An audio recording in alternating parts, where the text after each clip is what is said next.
청소년 쉼터에서 생활하는 가정 밖 청소년들은 일정 나이가 되면 자립을 해야 합니다. 하지만 이들에 대한 지원이 부족해서 생활에 어려움이 큰데요.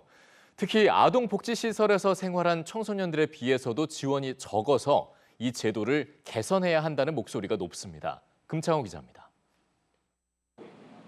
청소년 쉼터에서 5년 동안 생활하고 재작년 자립한 현진 군. 월세와 식비 등 한 달에 100만 원이 넘게 들지만 생활비 마련이 쉽지 않았습니다. 한때 우울증을 앓아 일자리를 계속 유지하기 힘든 데다 자립수당 같은 정부 지원도 받지 못하고 있습니다. 거의 평균적으로는 두세 달 정도씩 한 것 같아요. 좀 많이 공과금 이런 게 다 밀리고. 청소년 쉼터에서 나오면 살 곳부터 마련해야 하는데 보증금이 될 만한 목돈이 부족하고 월세 마련도 어렵습니다.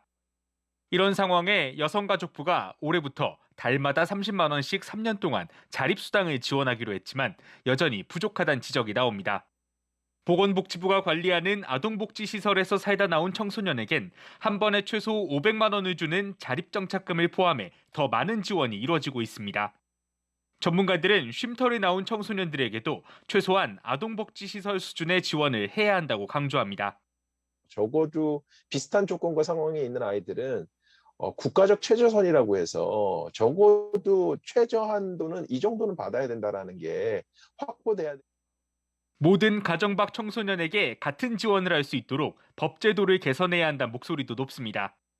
청소년 쉼터든 아동복지시설이든 각 시설에 들어가는 청소년들이 가정을 탈출하는 배경은 비슷하기 때문입니다.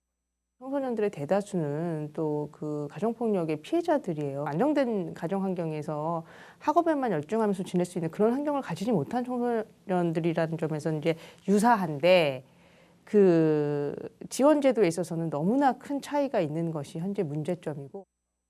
더불어민주당 윤후덕 의원이 지난 2월 모든 자립지원 대상 청소년을 똑같이 지원하는 특별법을 발의했지만 아직 국회에 계류 중입니다.